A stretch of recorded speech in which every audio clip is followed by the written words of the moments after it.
एका गरीब व्यक्तीला बॅटने मारहाण करणारा सतीश भोसले उर्फ खोक्या आता तुरुंगाची हवा खातोय।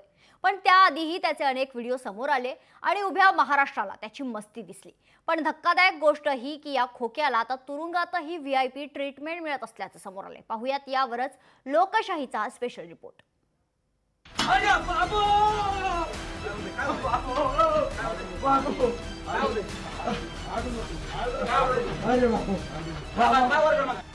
खोक्याचे बाहेर कारनामे, जेलमध्येही बडदास्त, 2 पोलीस निलंबित, ठाणेदारांना नोटीस। खोक्याला व्हीआयपी ट्रीटमेंट कुणी दिली? आधी गाडीच्या डॅशबोर्डवर पैशांची बंडल फेकली, नंतर गाडीच्या सनरूफवर उभं राहून स्टाईल मारली, शाळेतील विद्यार्थ्यांना दमदाटीही केली आणि एका व्यक्तीला बॅटनं मारहाण केली।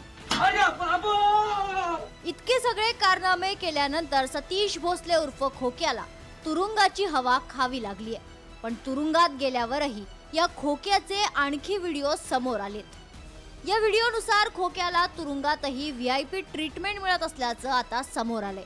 त्यावरून आता विनोद सुरवसे आणि कैलास खटाणे या 2 पोलीस कर्मचाऱ्यांचं निलंबन करण्यात आले। काल जे जिल्हा कारागृह परिसरामध्ये जे कथित व्हिडिओ व्हायरल झालेला आहे त्यामध्ये जे 2 अंमलदार आहेत त्यांचं वर्तन, त्याचप्रमाणे ठाणेदाराचं वर्तन हे अत्यंत अशोभनीय आहे। त्या अनुषंगाने जिल्हा पोलीस अधीक्षक माननीय श्री नवनीत कावत सर यांनी दोन्ही अंमलदारांना तात्काळ सेवेतून निलंबित केलेलं आहे। सतीश भोसले त्याच्या कारनाम्यांनी आधीच चर्चेत आहे। हरणासह अनेक प्राण्यांची शिकार केल्याचाही त्याच्यावर आरोप आहे। महत्त्वाचं म्हणजे याच खोक्याच्या घरावर बुलडोझरही चालवण्यात आलाय।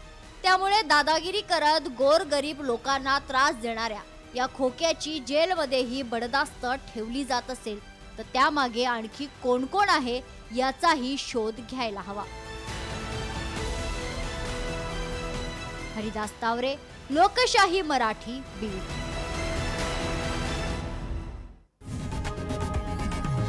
लोकशाही मराठी, ऐका, पहा, जागरूक रहा।